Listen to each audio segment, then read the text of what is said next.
10 minus 9 gives us 1. And here we have 8 minus 1, which equals 7.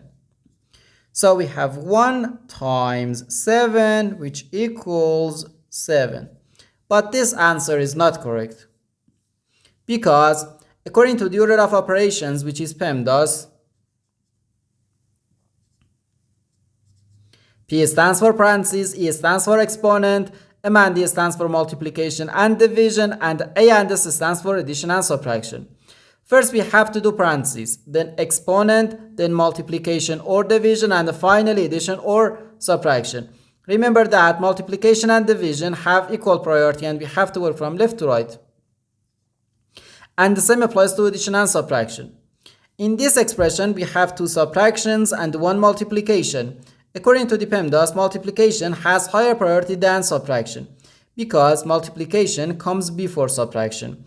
And when we have more than one subtraction in an expression, we have to work from left to right. So therefore, first we have to do this multiplication, then this subtraction, and finally this subtraction. If we do this subtraction or this subtraction before this multiplication, it is wrong.